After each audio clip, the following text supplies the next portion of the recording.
Thank you. I feel very privileged to be here amongst lots of sculptors. I went to a sort of slightly alternative school for most of my life called St James's. I really wanted to do A-level art, but there wasn't a place. Well, there was one place, and that went to someone else, not me, because I was okay at sciences, so they let me do that instead. I went off and I did the travelling around the world thing for a year, came back, met a young man at a wedding, and he said he was apprenticed to a sculptor called Edwin Russell. Well, I just wanted to see what it was like there at the studio. He was really scary, but incredibly talented. I suppose from him I learnt primarily how to work, which is basically you work until the job's done, and also how to attend to what I was doing. His movements were so efficient, and he never had to redo a mark that he made. So when you watched him model, it looked like it was taking hours, but he got the job done quicker than anyone else could do it, because he just never fudged or procrastinated or did anything other than made the mark in the clay or whatever he was doing. So for me, he's always has been someone to emulate. By the time you've been there for 7 or 8 years, I was just dying to get out of the place. I'd worked on tons and tons of projects. It was just enough, and I wanted to go off and do my own thing.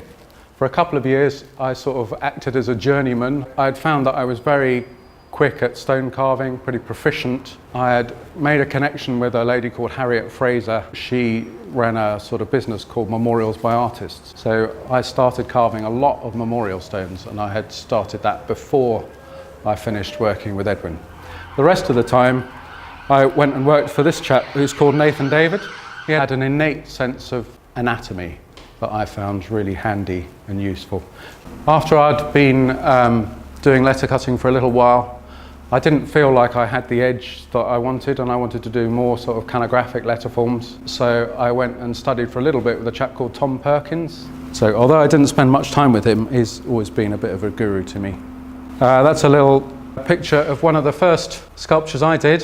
One day I was working late in the studio as an apprentice. Toad hopped into the studio, and I picked him up, and he sat on the edge of the bucket, and he sat there just like that. And it was just in that little moment I just saw what I call, in my sort of philosophy, I suppose, I call it the smile of the absolute, which is when you just see a sort of snap of something that just makes you, that is irresistible in terms of sort of happiness. And I think that's our goal as artists. If we can catch that little bit, even a little bit of the little bit, and then communicate that with other people, then we've sort of done the job.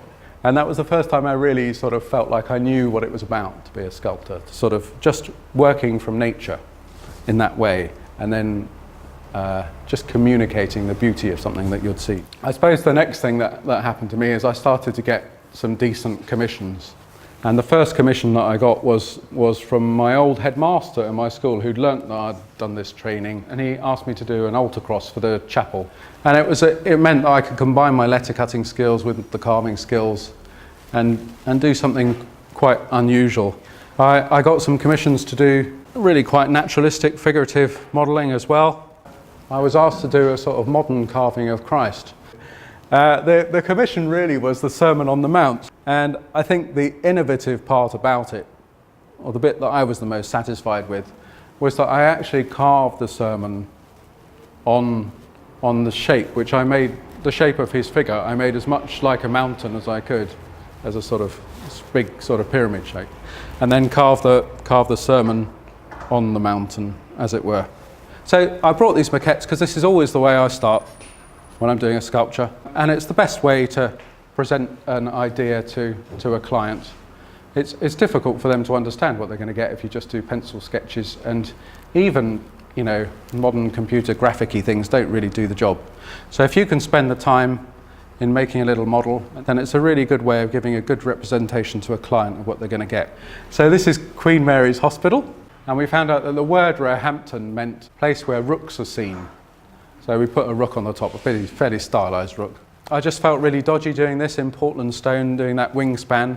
So in the end, I actually modelled it in plaster, and we cast it into a white resin.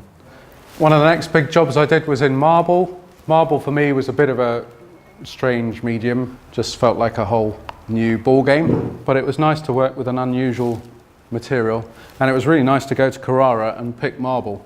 When it was all polished up, it looked quite fun and organic. And we put it on this stainless steel. We drilled a big hole in the base, put a stainless steel sleeve in the base, sat it on this big stainless steel pin, and so he could spin it around in the middle of his garden. So if he wanted to, he could change the aspects that we're seeing. Although I did loads and loads of stone carving, I always used to carry on making little models and quite often got them cast into bronze. This is probably the bit of work that I've always been the most pleased with. I got to a level of carving proficiency where I just felt really comfortable in my skin, and I knew what I wanted to do.